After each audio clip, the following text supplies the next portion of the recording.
Bonjour les humains, nous sommes le 15 septembre 2023. J'ai trouvé quelque chose d'encore plus précis, soyez bien attentifs. Voici le lien parce que je ne sais pas si je pourrais le mettre en description, j'ai de plus en plus de problèmes avec mon téléphone. Voilà, les sentinelles d'Issachar. Ça tient compte de ce qui se passe à l'Organisation des Nations Unies également.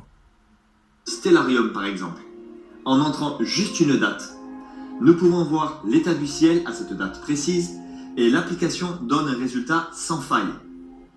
2 jours après la fête de Rosh Hashanah, le 19 septembre précisément, il y aura dans le ciel exactement la même constellation qu'en 2017. Sauf qu'il y a un astre supplémentaire qui viendra se positionner. Ce grand signe ne se reproduira plus jamais dans le ciel. En effet, cette année, il y aura un astre mineur, nommé Child, donc enfant, qui se placera exactement au niveau des entrailles de la femme. Tout comme la vision de la femme d'Apocalypse 12, verset 2, je cite, « Elle était enceinte, et elle criait, étant en travail et dans les douleurs de l'enfantement. » Dans Stellarium, une application qui peut être utilisée par n'importe quelle personne qui s'intéresse à l'astronomie, il suffit de faire une simulation et les choses se mettent en évidence d'emblée. Sur la photo, Child est dans le viseur blanc. De plus, il y a exactement le même positionnement des astres que dans Apocalypse 12. Nous pouvons même y voir à droite la constellation de la coupe, c'est-à-dire la coupe de la colère de Dieu qui est inclinée, donc en train d'être déversée.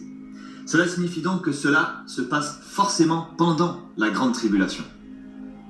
Ce qui est époustouflant, c'est que l'apparition de l'astre nommé Child, ou enfant, dans le ventre de la femme, va se faire au même moment qu'un sommet prévu à l'Organisation des Nations Unies.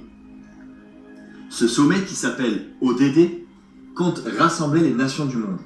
Ils ont calé cela les 18 et 19 septembre 2023, et c'est exactement ces mêmes jours que le positionnement de l'enfant dans les entrailles de la femme est prévu. Tout cela en période de Rosh Hashanah, la fête des trompettes.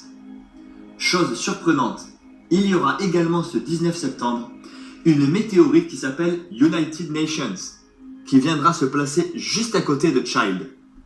C'est comme une indication temporelle de Dieu qui cherche à nous interpeller. Voici ci-dessous le programme prévu par l'ONU. L'année 2023 se trouve dans la 4e colonne. Avant de développer ce que représente la femme et son enfant, il convient de rappeler comment... Voilà, bon, c'est pas nécessaire d'aller plus loin.